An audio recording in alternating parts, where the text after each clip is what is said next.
నటి కాదంబరి జత్వాని కేసులో సంచలన విషయం బయటపడింది. తనపై తప్పుడు కేసు పెట్టి అరెస్టు చేసి భయభ్రాంతులకు గురి చేయాలన్న పథకానికి గత సీఎం ఆఫీసులోనే పునాది పడిందని విజయవాడలోని మెజిస్ట్రేట్ ముందు జత్వాని వాంగ్మూలం ఇచ్చారు.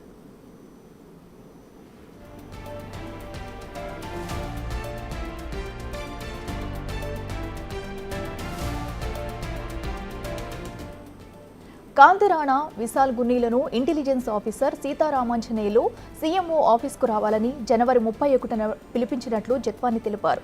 కుక్కల విద్యాసాగర్ పోలీసు ఉన్నత అధికారులతో కుమ్మక్కయ్యారని వాంగ్మూలంలో వెల్లడించారు. అందుకే తనపై ఇబ్రహీంపట్నం పిఎస్లో తప్పుడు కేసు నమోదు చేశారన్నారు. ఎఫ్ఐఆర్ నమోదు చేయకముందే గున్నీ టీం ముంబైకి వెళ్లిపోయిందని జడ్జి ఎదుట పేర్కొన్నారు.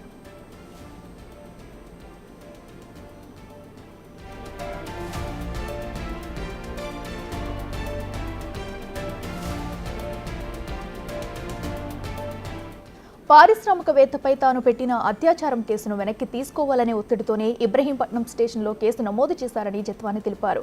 ఎఫ్ఐఆర్ నమోదు చేయగానే ఆగమేఘాలపై ముంబై వచ్చి తనతో పాటు తల్లిదండ్రులను అరెస్టు చేయడం కుట్రలో భాగమేనన్నారు.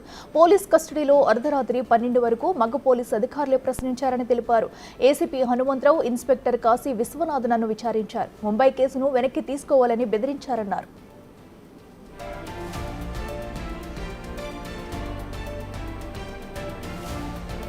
కుక్కల విద్యాసాగర్ ఫోర్జరీ ఒప్పంద పత్రాన్ని సృష్టించి కట్టుగద అల్లారని, తనను పెళ్లి చేసుకోవాలని విద్యాసాగర్ తెచ్చిన ప్రతిపాదనను 2015లోనే తిరస్కరించానని జత్వాని తెలిపారు.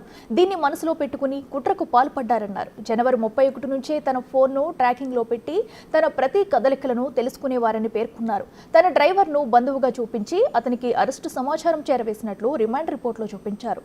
పోలీసులు పెట్టిన కేసుల వల్ల తన పరువు ప్రతిష్టలకు భంగం కలిగిందని జడ్జికి ఇచ్చిన వాంగ్మూలంలో స్పష్టం చేశారు.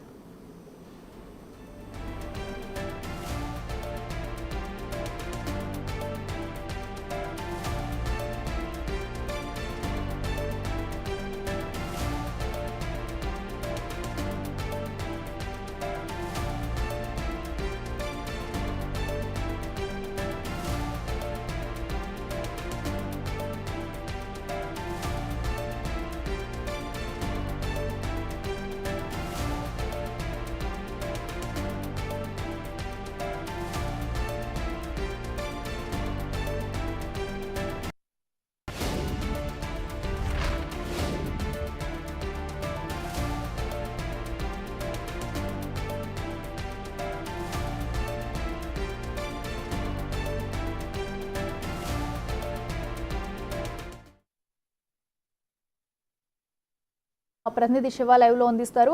శివ, చెప్పండి, మరి ముంబై నటి కాదంబరి జత్వాని కేసులో అయితే పలు సంచలన విషయాలు మరోసారి బయటపడ్డాయి. తనపై తప్పుడు కేసులు పెట్టి అలాగే తనను కుట్రపూర్తిగా ఇరికిస్తున్నారంటూ కూడా తను పేర్కొన్నట్టు తెలుస్తుంది. డీటెయిల్స్ ఏంటి? తగిలా మొత్తం మీద చూసుకుంటే ముంబై నటి జత్వాని కేసులో ఆసక్తికరమైన పరిమాణాలు రోజుకో చోటు చేసుకుంటుంది. ఒక్కొక్క రోజు ఒక్కొక్క సంఘటన వెలుగులోకి వస్తున్న పరిస్థితి కనిపిస్తోంది. తాజాగా ఏదైతే తనని అక్రమంగా బంధించి ఇబ్బందులు పాలు చేసి బెదిరింపులకు పాల్పడి కేసు విత్డ్రా చేసుకున్న కేసులో ఆమె ఇబ్రహీంపట్నం పోలీస్ స్టేషన్లో కేసు పెట్టడం జరిగింది. ఈ కేసులో ఇప్పటికే పలువురు పోలీసు అధికారులు సస్పెన్షన్ అవ్వడం, అలాగే కుక్కల విద్యాసాగర్ కూడా ప్రస్తుతం రిమాండ్లో ఉన్నారు. దీనికి సంబంధించి కూడా 161 స్టేట్మెంట్ కింద విజయవాడ న్యాయమూర్తికి మొన్న అర్ధరాత్రి సమయంలో ఆమె స్టేట్మెంట్ ఇచ్చినట్టు తెలుస్తోంది. అప్పటి ముఖ్యమంత్రి కార్యాలయం కేంద్రంగా అప్పటి intelligence chief PSR Anjaneyulu, Vishal Gunni, Kanti Rana నేతృత్వంలో అప్పటి సిపి ఎవరైతే ఉన్నారో డీసీపీ హనుమంతరావు, సిఐ కాశీ విశ్వనాథ్ అర్ధరాత్రి 12 గంటల వరకు మగ పోలీసుల సమక్షంలోనే తనని విచారణ చేపట్టారు. అలాగే అరెస్టు సమయంలో ఎటువంటి సమాచారం ఇవ్వలేదు. తన డ్రైవర్ని బంధువుగా చూపించి నోటీస్ ఇచ్చారు. ఏదైతే తనకు సంబంధించి ముంబైలో తాను కేసు పెట్టానో జిందాల్ కంపెనీకి సంబంధించిన వ్యక్తితో ఆ కేసును విత్డ్రా చేసుకోవాలని చెప్పి తనను ఇబ్బందులు పాలు చేశారు. జనవరి నుంచి తన ఫోన్ ట్యాపింగ్ చేసి ఫిబ్రవరి సమయంలో తనపై కేసు నమోదు చేసి అరెస్ట్ చేశారు. దీనిపై పూర్తి స్థాయిలో న్యాయం చేయాలి.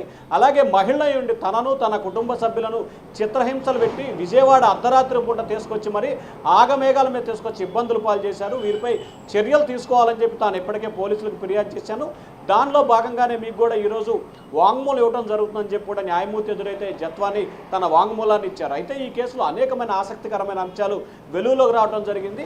కుక్కల విద్యాసాగర్ 2015 నుంచి తన వెంటబడుతూ పెళ్లి చేసుకోవాలని బెదిరింపులకు పాల్పడుతున్నారు. ఆయన క్యారెక్టర్ తెలిసి నేను వ్యతిరేకించాను.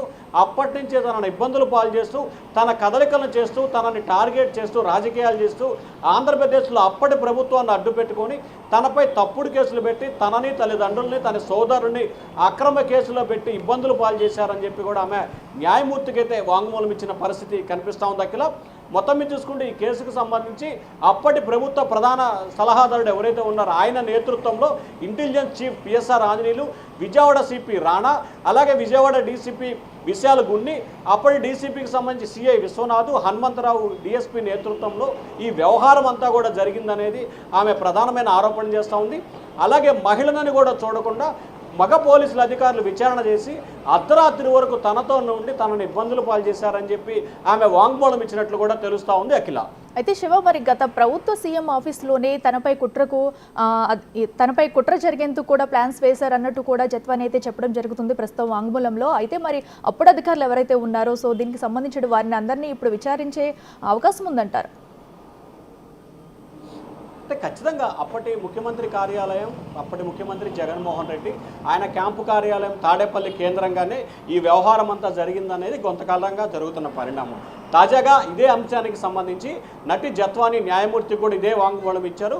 అప్పటి ముఖ్యమంత్రి కార్యాలయంలో ప్రభుత్వ ప్రధాన సలహాదారుడు ఎవరైతే ఉన్నారో ఆయన, అలాగే ఇంటెలిజెన్స్ చీఫ్ పిఎస్ఆర్ ఆంజనేయులు, అంటే ఆనాటి ఇంటెలిజెన్స్ చీఫ్ పిఎస్ఆర్ ఆంజనేయులు, అప్పటి అధికారులు క్రాంతిరాన్ రాటా, డీసీపీ విశాల్ గున్ని నేతృత్వంలోనే జరిగింది.